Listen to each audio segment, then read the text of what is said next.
सुप्रभात बच्चों।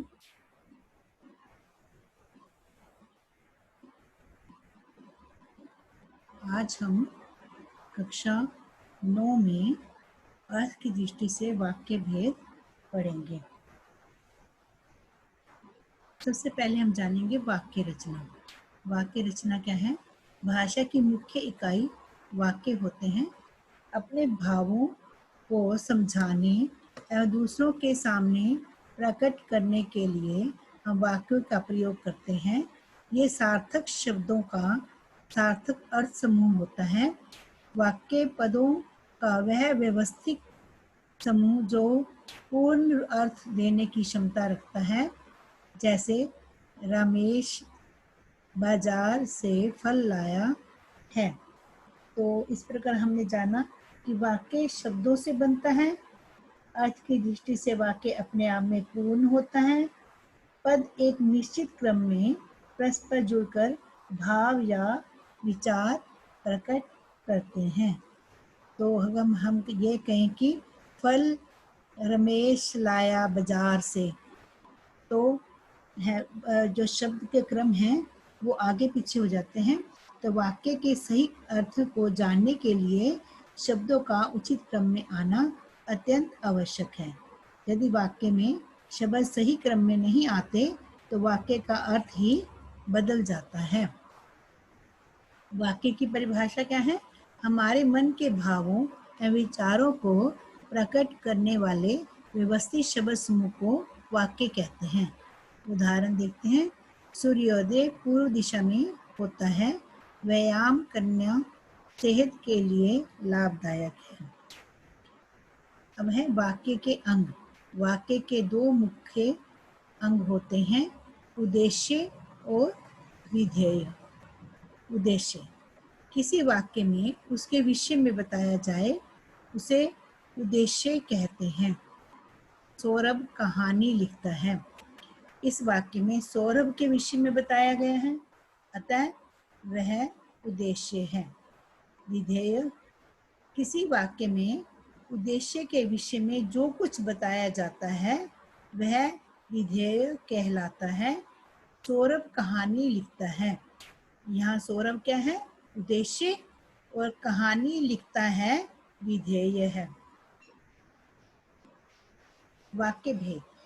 वाक्य के भेदों के दो आधार होते हैं, रचना के आधार पर, अर्थ के आधार पर। रचना के आधार पर वाक्य के 3 भेद हैं, सरल, संयुक्त, मिश्र। बच्चों, ये हम कक्षा 10 में पढ़ेंगे। जो कक्षा 9वीं में है वो है अर्थ के आधार पर वाक्य भेद।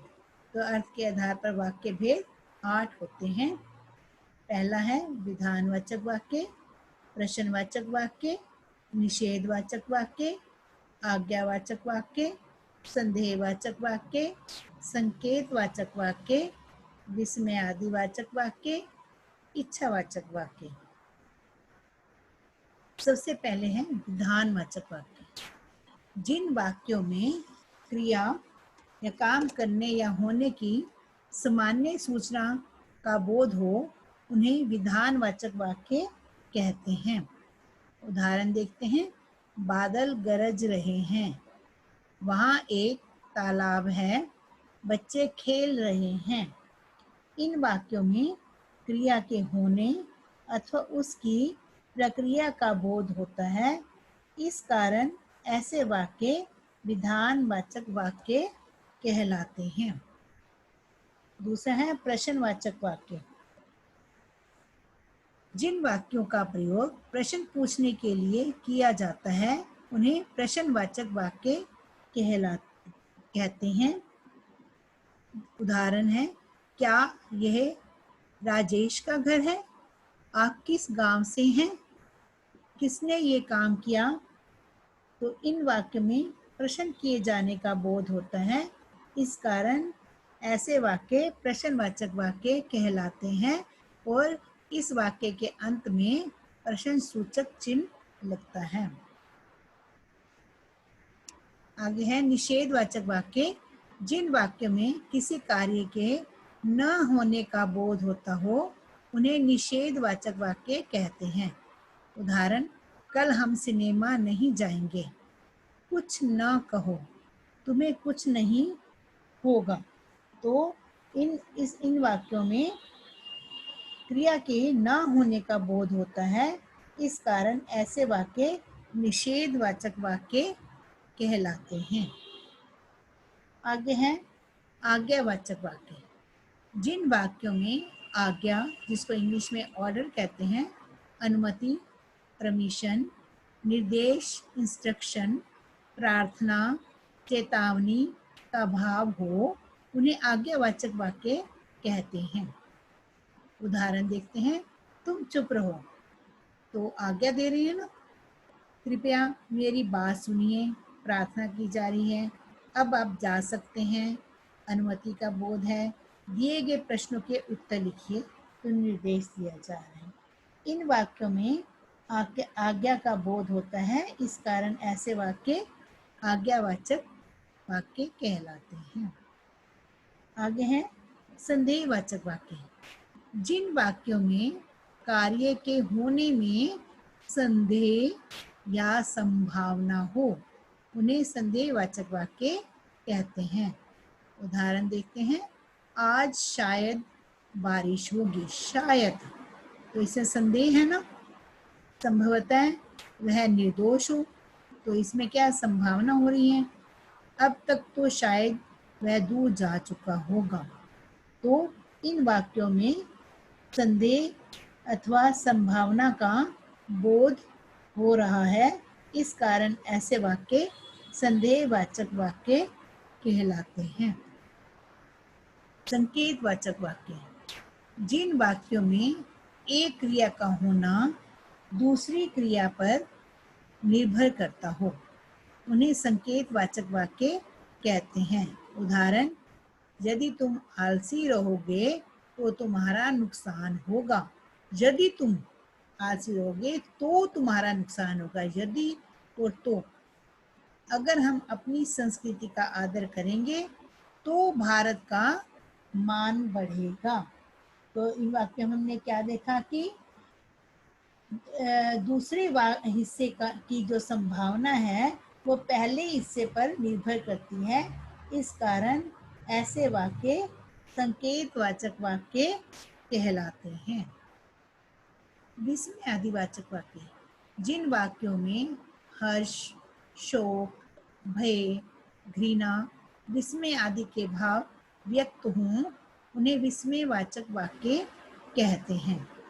उदाहरण देखते हैं, वाह मजा आ गया, तो इसमें खुशी हो रही है, हर्ष प्रकट हो रहा है ना, तो ये विस्मयवाचक वाक्य है। हाय वह फूल सी बच्ची अब नहीं रही, तो शोक हो रहा है, ओ ये क्या हो गया, भय,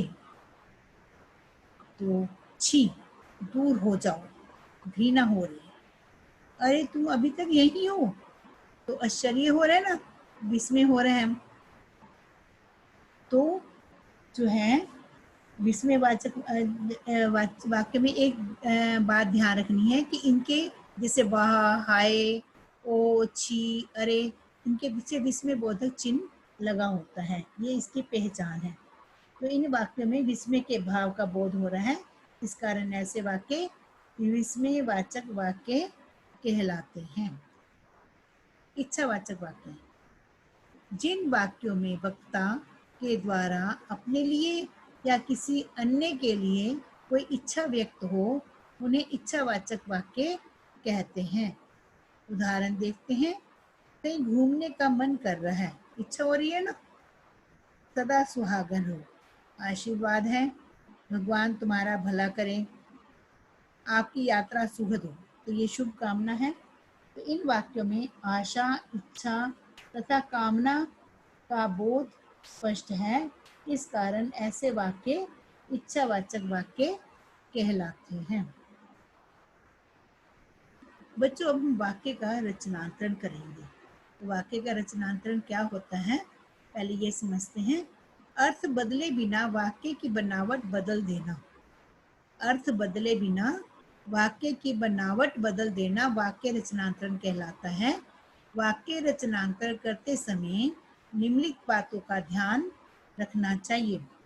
वाक्य का अर्थ न बदल जाए, वाक्य का क्रम न टूटे, वाक्य में व्याकरणिक अशुद्धियां न आए। तो उदाहरण के लिए देखो, हिंदी की अध्यापिका बहुत दिनों से अनुपस्थित है। तो ये विधानवाचक वाक्य है, इसको निषेधवाचक वाक्य में रचनांतरण करना है। तो क्या करेंगे कि हिंदी की अध्यापिका बहुत दिनों से उपस्थित नहीं है।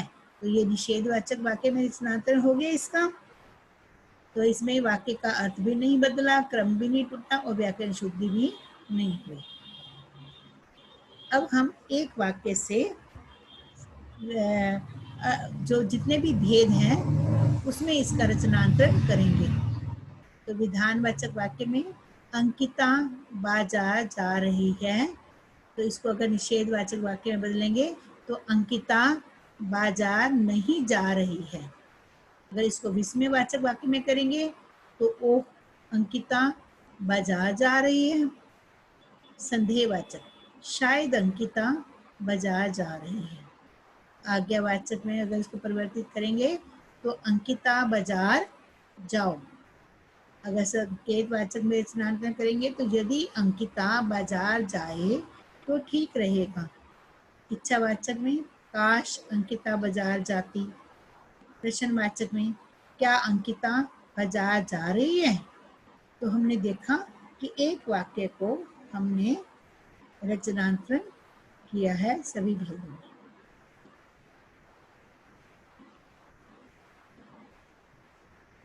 अब हम करेंगे अभ्यास कार्य।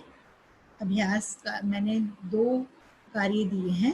पहला है निर्देशानुसार वाक्य परिवर्तित कीजिए। जो निर्देश दिए गए हैं ब्रैकेट में, उनके अनुसार आपने वाक्य को बदलना है, परिवर्तित करना है। राधिका को मधुर गाने पर पुरस्कार मिला, तो इसको आपने संकेतवाचक वाक्य में परिवर्तित करना है। मंजुला गृह कार्य कर रही है, तो इसको निषेधात्मक वाक्य में बदलना है। तुम पढ़ने बैठ जाओ, इसको संदेहवाचक वाक्य में। दोनों ने अपनी मूक भाषा में सलाह की, प्रश्नवाचक वाक्य में परिवर्तित करना है।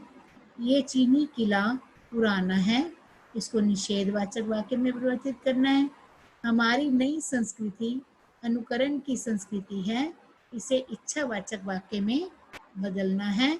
लोग पक्षियों को आदमी की नजर से नहीं देखते हैं, विधानवाचक वाक्य में परिवर्तित करना है। और दूसरा अभ्यास कार्य क्या है, अर्थ के आधार पर निम्नलिखित वाक्यों की पहचान कर उनके भेद लिखिए। तो बच्चों आपको प्रश्न 2 तरीके से आ सकता है। एक तो जैसे परिवर्तित करने के लिए और दूसरा उसको पहचान कर उसके भेद लिखने के लिए। तो आपने पहले वाक्य को पढ़ना है, समझना है, फिर उसका भेद लिखना है। राम ने भोजन नहीं किया। वाह, सुंदर स्थान है। यदि वर्षा होती तो फसल अच्छी होती। तो इनके भेद लिखने हैं आपको बेटे। भगवान आपका भला करे। मैंने आज गृह कार्य नहीं किया। धूप में मत खेलो। सूरज पूर्व दिशा से निकलता है, आप जा सकते हैं। समाचार मिलते ही चले आओ। भगवान तुम्हें सद्बुद्धि दे। शायद हम आज उनके घर जाएं। राधा ने पूछा तुम कौन हो। यदि समय पर पानी दोगे तो पौधे अच्छे बढ़ेंगे। तो बच्चों ये अभ्यास कार्य हैं, आप अपनी कॉपी पर करेंगे। नमस्ते, धन्यवाद।